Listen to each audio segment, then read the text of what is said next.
Hello, Leo, and welcome to your reading for the weeks of March 12 through 25, 2024. I'm now doing 6 signs on and 6 signs off, so I will be doing Aries through Virgo readings 1 week, and then I will be doing Libra through Pisces another week. I will be splitting them, so you'll get a reading from me now every 2 weeks. If you do like these videos, please hit the thumbs up, leave me a comment, and do hit the subscribe and the notification bell so you don't miss any of these new videos when they come out. This is a reading for you if you are a Leo Sun, Leo Moon, Leo Rising, or have some other significant Leo placement in your chart. If you are new to this channel, welcome. It's good to have you here. And if you're returning, welcome back. I do hope it's a good reading for you today. I do this according to the 12 houses of astrology. So this is laid out in the formation of the 12 houses plus an extra in the middle. And that is how I will be interpreting the cards with respect to the meanings of the houses, which I will explain as I go along. My main deck that I use is Murray Hope's Way of Cartouche. And as a secondary deck today to clarify the Cartouche reading, usually I use a tarot deck, but this week I've decided to use the Black Moon Lilith cards. I think that is what they're called. No, Black Moon astrology cards, but there is a Black Moon Lilith in here, so that's what made me think of that. So yeah, the Black Moon astrology cards. Black Moon actually has a lot to do with Lilith, so so I'm using these cards, and then I will provide just a quick one card summary in the end using the Essential Oil Oracle. I do have some links in the description box below to my website, my social media, and other things if you are interested in the kinds of services, readings, and so forth, and spiritual coaching, mentoring that I provide. Those links are down in the description below. Okay, so let's start with your reading. Okay, so first house we have, this is the house of Aries energy. This is you, your personality, how you present yourself to the world, how others see you, how you want to be seen. Okay, so we have Nephthys first. So Nephthys is a card of what is hidden. When Nephthys comes up in the first house, there's a couple of possibilities. Either you are withdrawn or withdrawing and not really showing yourself to people right now. There may be, I feel like with Nephthys, there's aspects of yourself that maybe you are discovering, because Nephthys has to do with that which is a bit mysterious and is to be uncovered. So maybe you are coming across as somebody who is being a little mysterious or pulled back, withdrawn lately. Not necessarily in a negative way, but this is more like a refreshing, recharging. There's strong Pisces energy attached to this, and of course right now we are still in the sign of Pisces in terms of the sun. And Pisces energy is it is cloudy. It's not clear. There's an element of the moon to it. If you know the tarot, the moon card. So this is more of a case of being somebody maybe who's going more with their intuition and feelings than maybe with straight up logic. But there could also be a strong element here, like I said, of self-discovery, that you are discovering things about yourself that you did not know. We have it with the Grand Trine card, which is a great card to have, because this is a card of, as you can see, it's a card of blessings. So this does suggest that you are coming across as somebody who has it together, has it all, things flowing to you naturally. The Grand Trines indicate energy that works together and flows naturally. It doesn't exclude us from doing work. Obviously, we still have to put the work into certain things. But with the Grand Trine, things seem to be moving very, very easily. So perhaps you are in a space where you are more going with the flow of things. Maybe being a little more mysterious, a little more cloudy, a little more amorphous to people. Maybe in this mode of self-discovery, but you are flowing towards something here. I mean, the Grand Trine to me indicates that you are, that you are just allowing the abundance to come to you, because this is definitely a card of abundance. So that's a great start for your reading. The second house is Taurus energy. This has to do with your finances. And okay, so we have Urias with the Void of Course moon. Now, the Void of Course moon, now that is a moon phase. It happens more than once within a moon phase, but when the moon is void of course, it's at a point where astrologically it's kind of a dead end. There's nothing to be done, okay, or nothing is happening. Typically, this card has been, if you have the Moonology deck, the Void of Course moon would be be interpreted as nothing will come of this situation, okay? So if there has been something you are actively working towards in the area of finance, this would mean that right now there's just not a lot that's going to move ahead. A void moon is one in which there's no useful activity. Okay, often it's between a dark moon and a new moon, there may be this space in which there's nothing of consequence that's going on. Now, of course, we have it with Urias. So once again, like Nepenthes, there's this sense of that which is hidden, that which is unexpected, surprises. Sometimes Urias has to do with hidden enemies. So I don't know. There just seems to be something perhaps that has been going on for you in your financial sector that is maybe unexpected, maybe something that you or you feel maybe that something is going on, but you don't have all the facts, you don't have all the awareness of it, or this could be just something that comes out of the blue and takes you by surprise. Okay, but Urias often indicates a need for caution in certain things. So I feel more like this is a sense of that you are. You may get some kind of financial surprise. However, we have it with the void of course moon. So this suggests nothing will come of this situation. The way that I feel this should be interpreted, and there are a couple different ways we could look at this, but I feel like this may be that you may be worried. You may be being very cautious with your money. You may be expecting, I think the expression is the other shoe to drop, or maybe you feel that there is someone with regard to your money that doesn't have your best interests at heart, or there's just a strong element of caution, suspicion. But I'm feeling like or something may come up that is very unexpected. Maybe you feel a little bit blindsided by it. Though Urias often brings good surprises. Oftentimes in the second house, I think the way Murray Hope translated this card was she said if Urias shows up in the second house, if you may find yourself with a windfall, meaning you may find yourself suddenly with a lot of money, but keep it a secret. Don't tell people about it. So Urias is definitely about sort of keeping things to yourself. So I don't know. I feel like there is something here, and I feel like there may be a worry about something. Like maybe has been some kind of a change or challenge with regard to your money that you're being, maybe you're worried about. But with the void of course moon, I feel like this means that nothing will come of that situation. So I think that the worries you may have here, if we think of this as a card of hidden enemies in this matter, and it may be literal or figurative enemies. It may not be an actual person we're talking about here. But if you feel like there has been something here that has been shady or dodgy, then this will be saying nothing will come of the situation. So I feel like, if there has been any difficulties, maybe anybody who's been manipulative or double dealing, I feel like it's not going to come to anything. So I think this is actually, on the whole, I feel like this is good news.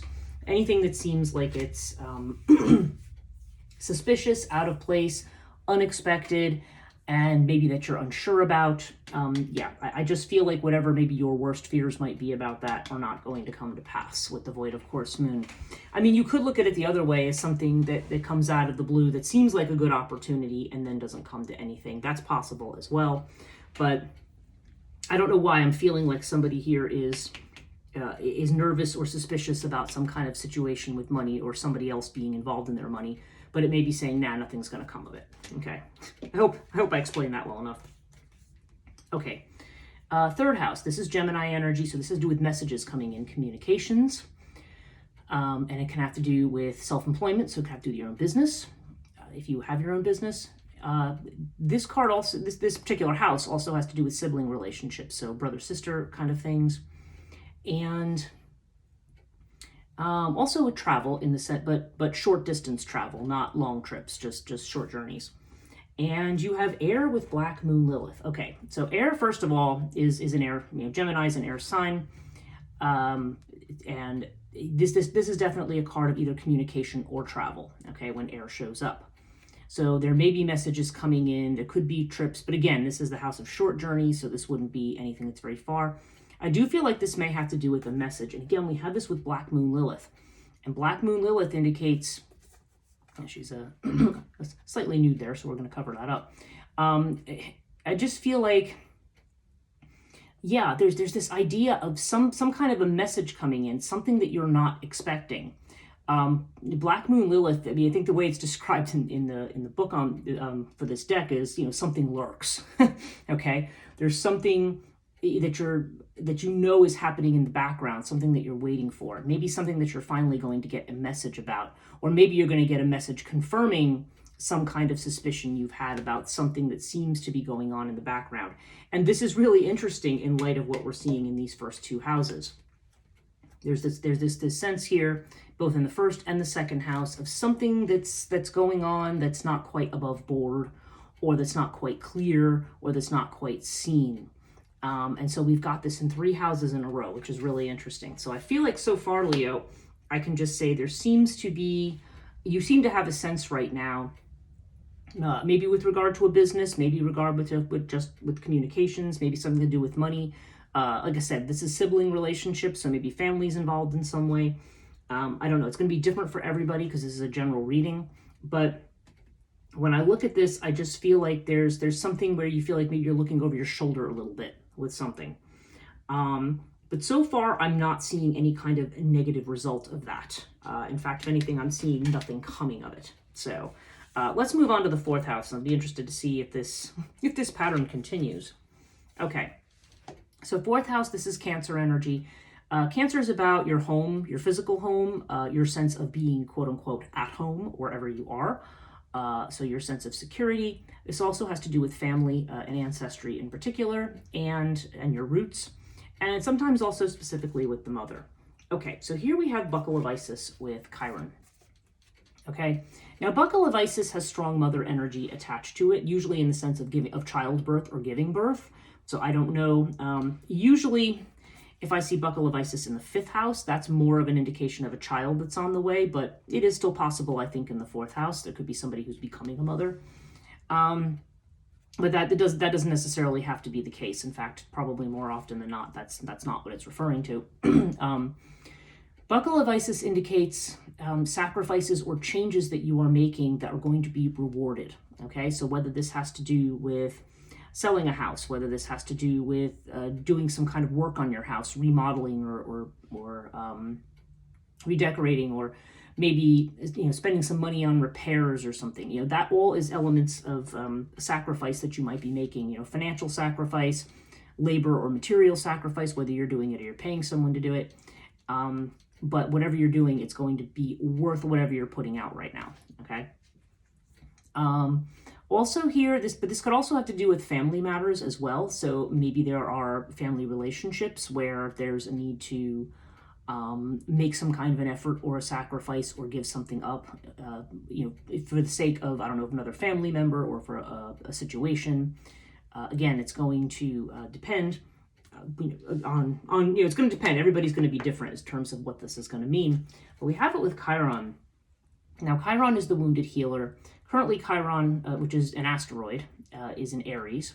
And of course, it refers to the mythology of Chiron, the centaur, who had healing gifts, but then was wounded by a poisoned arrow by Heracles, accidentally, but he was wounded. And so he was in constant pain, but he couldn't die. Okay, until he ended up exchanging his immortality for the mortality of Prometheus. And then he was able to finally die. But Chiron in astrology is the wounded healer. So this has to do with areas of life where we feel that we are not being, there's a wound. We feel like we're hurt. We're not recognized for something. Chiron is currently in Aries, and Chiron in Aries is somebody who makes a lot of effort but feels like their efforts are not being recognized by others, that they're passed over, that they're ignored, that they're dismissed. Okay, that's the wound that tends to come with it. And the fact that it's in the 4th house, it's in the 4th house of Cancer, but the fact that it's coming with the Buckle of Isis may indicate to me that you are making a lot of effort for either a family situation or something connected to the home, and maybe you feel you are not being acknowledged for it. Okay, there's a wound here. So Chiron is also about healing. So it is about looking into the areas that we need to look at to bring about that healing. So I think it's saying, even if we may feel like wounded right now, maybe even if we feel that our efforts are not being recognized, it's still worth, the sacrifice will still be rewarded. There's still a need to go in deeply to try to work on healing whatever those wounds are. Fifth house, okay, this is your own energy, Leo energy. This is to do with creativity, creative projects, with children, with love affairs. And again, if those things apply to you, they don't apply to everybody. And also sometimes with recreation. Okay, we have fire with Libra. Okay, so Libra energy is about, this could be a passionate new relationship, okay? Because fire has to do with, is a strong sense of passion or inspiration. Could be somebody who's a fire sign, or you could be dealing with somebody who's a Libra. But there seems to be this, Libra is a card of partnerships. It's a card of balance and keeping things in balance, okay? But there's definitely a strong partnership element here. So if you are looking for love, this could indicate a partnership that is coming up, one that perhaps is going to be in balance. If you are dealing with an actual Libra, Libras, it kind of depends. Yeah, Libra men and women tend to be different, so it may well depend. But generally, Libra is a very friendly and outgoing kind of sign. Like Gemini, they may be kind of a little two-sided with things, so maybe that may leave you confused at times. But there definitely seems to be this strong sense of passion here. I mean, this is fire in a house connected to fire. So, yeah, certainly if this has to do with a love affair, this is something where there's probably a lot of desire and a lot of interest. If it has to do with a creative project, okay, this could have to do with a spark of creative inspiration, maybe something inspired by another person, because Libra, involves two sides. So it could be that there's something that you're working on or working towards, or something you're inspired to do that, is going to require the help of another person, or is going to involve working with another person. So take that one as it resonates there. Sixth house is Virgo energy. Virgo is about health, healing, employment. So if you are working for somebody, whether you're paid or unpaid employment, the house of service is the term that they use. And also about having to do with worries and anxieties as well. That is also an element of the sixth house. And we have, okay, now it's the house of Virgo and you have the card of Virgo. So yeah, this is definitely a time to get organized, clean out clutter, attend to details, make things right. Now, whether this, and this is also a card of good health or paying attention to your health, good diet, exercise, things like that, that contribute to good health. We have it with the water card here. So the water can indicate change. For some people, like in a health matter, this could have to do with needing to drink more water, potentially. I have seen that come up that way, if that is a complaint that you have. It can also just indicate something that is moving or changing. And water is very strongly emotional, so there could be a lot of feelings attached to something right now. Whether this is a worry, whether this is a job situation where you're moving from one to another, whether this involves a physical move. Again, different for everybody, but there seem to be certain changes that are definitely afoot. And Virgo is telling you here that it's time to pull together and get organized. Get rid of what you no longer need. And this is in a very practical sense. This could have to do with cleaning out your house or your office. This could have to do with, making those phone calls and filing those papers, or, getting your files organized on your computer, whatever it is. Virgo is very much a very strong organizational thing. And it's also, again, about Virgo, because this is the sixth card. This is the sixth card sign in the sixth card house.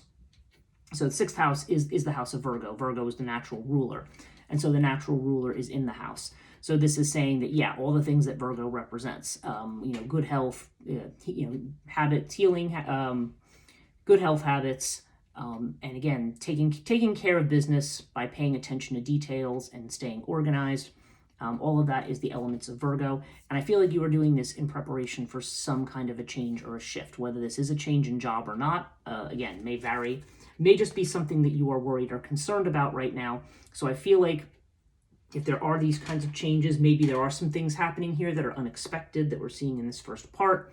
It may be saying, okay, well, yes, there is something coming. Maybe it's not clear yet, but you want to start being prepared. Okay, seventh house is Libra energy, and this is about relationships. So this is more serious relationships than what we have in the fifth house. Of course, we have Libra in the fifth house here. And so this has to do with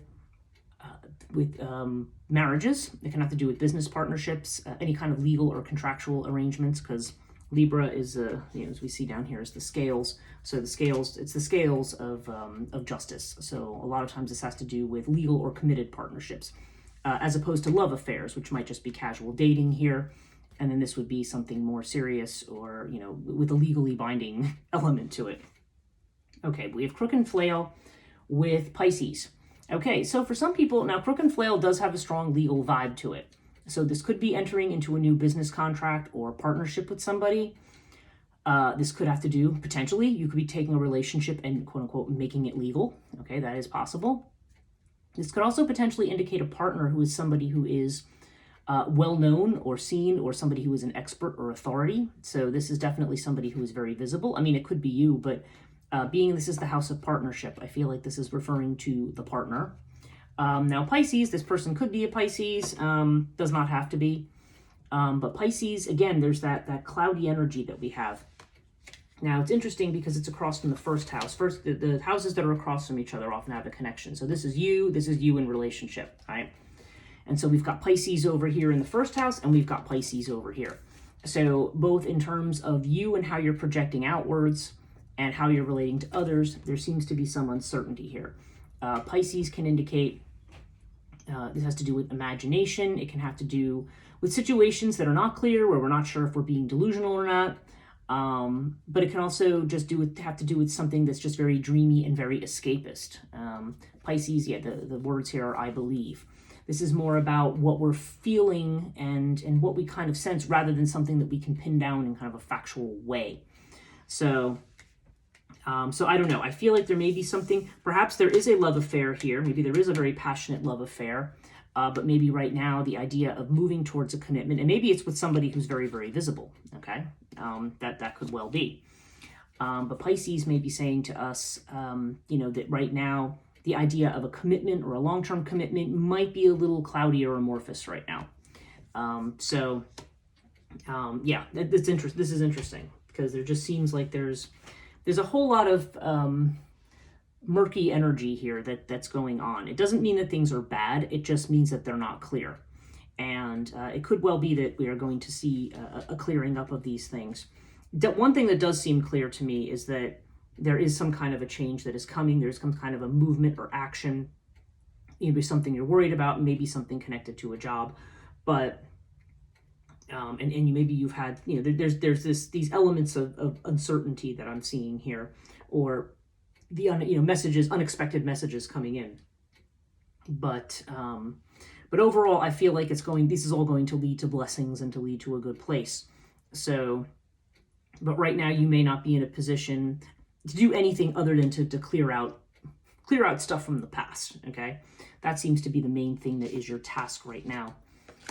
8th house is Scorpio energy, and Scorpio has to do with transformations. So these are, you know, bigger, deeper transformations that we go through in our lives, and also can have to do with joint finances or other people's money. Okay, so we have Hathor with the water element card. Okay, so once again, we have water element there, and we have a water element down here. So whether this would have to do with a health or a longevity situation, I don't know. This has a sense of going with the flow on something. There definitely seems to be this idea that you are, like, the literal meaning of this card is let matters flow. I mean, just let things move along, because I don't think you have enough information yet to fully take action on something. I think there's more things to be revealed here. And again, you have this Hathor energy. Weirdly, it's like the 8th house is mirroring the 6th. Because Hathor has the same kind of vibe, like clear out the clutter, get organized, get your house in order, almost quite literally. You know, you need to, and it's interesting because you have Buckle of Isis down here. So yeah, there's definitely the sense, maybe some of you are going to be moving, I don't know. But there's this definite sense of, you know, clearing out and getting things in order, because you are about to flow into something new, like your transformation. And this is not going to be something that you can really plan. Again, you just need to make sure that you've tied up any loose ends so that when change actually does finally roll in, you are prepared. You know, you don't have to scramble and say, oh, I didn't attend to this or to that. So any kind of loose ends that you have in terms of your finances, in terms of your home, if you're thinking of selling a home, maybe making repairs, if you are, if you were thinking about making a big financial change, like, looking at your investments in the long term. I mean, looking at the big picture there, but also recognizing that you don't have all the information and that you do need to let matters flow. So rather than looking into starting new stuff, I feel like this is more about cleaning up old stuff, okay? And maybe planting the seeds for some new things. But right now, I feel like you are, there's a lot of unclear energy here. The only thing that seems to be clear is this decluttering thing. Okay, so 9th house is Sagittarius energy. This has to do with long distance travel. It can also have to do with higher education, educational institutions, philosophy, religion, religious institutions, anything that has to do with deeper thought or quote unquote higher thought. So beyond what we say use in our practical day-to-day lives, beyond maybe what we learned in elementary school education. This is more college, university level kind of things, or additional certifications and things. That would all fall under the purview of the 9th house of Sagittarius. It's about expanding your horizons. And you have Lotus with the 4th house. Okay, so that's interesting because the 4th house is about putting down roots.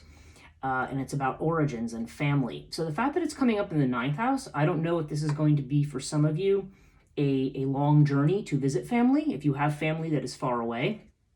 It could also be that maybe you are putting down roots somewhere far away or considering doing that.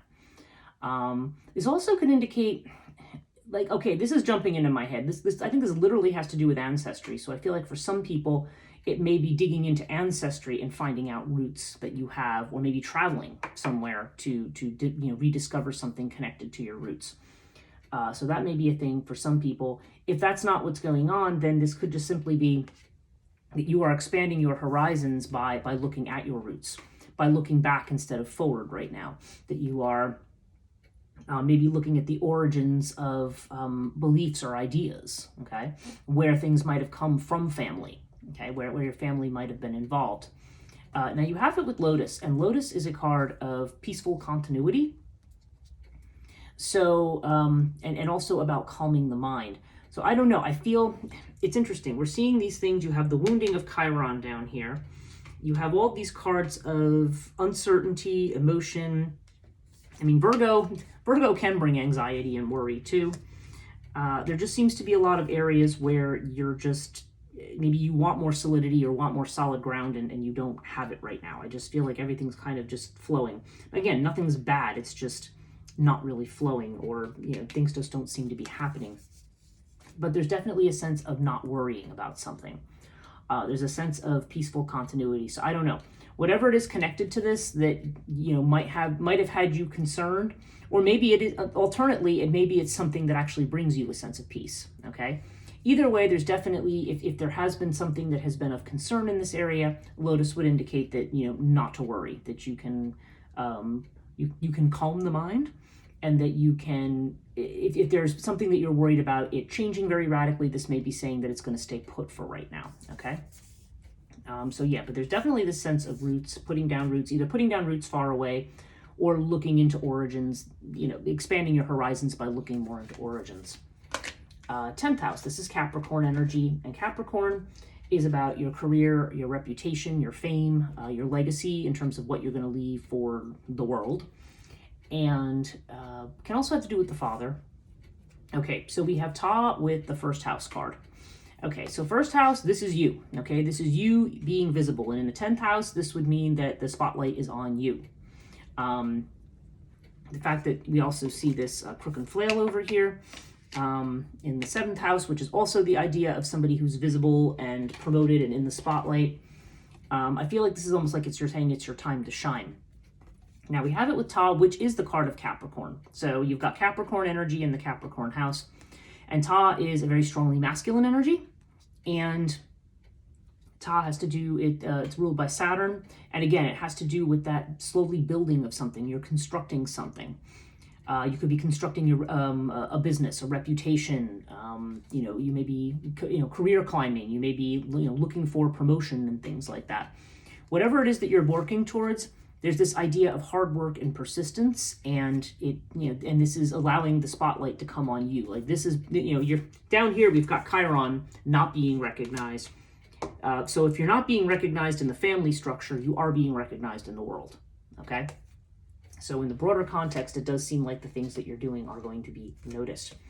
Okay, 11th house, Aquarius energy. This has to do with your friendships, your networks, social networks, business networks, also with your goals and with your destiny.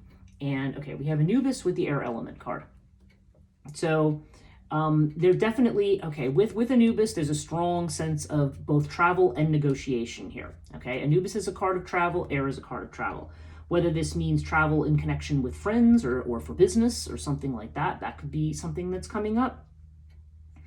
But it can also be, this also can have to do with diplomacy and negotiation. Like Anubis is navigating your way through a situation, and air is about using words, like being careful about how you communicate and talking through things. And in the house of friendship and networks, this could be about building your friendships, building your network, or it could literally be about travel, because air, it's like you've got air here and you've got air down here in the third house as well. So yeah, there definitely seems to be something, there seems to be some kind of travel, maybe with friends or for business. That's a possibility.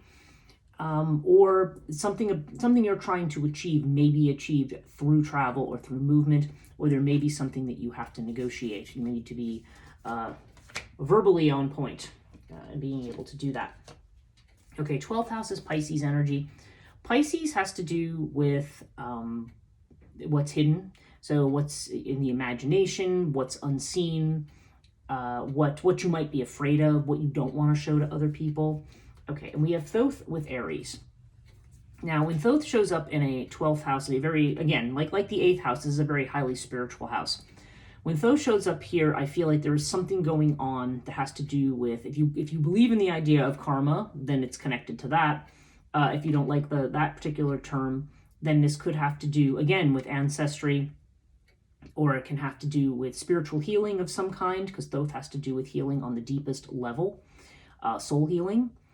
And this can also have to do with divine timing. So this may be suggesting that maybe you have an unconscious sense that something is going to happen at the right time, but you don't have all the details right now.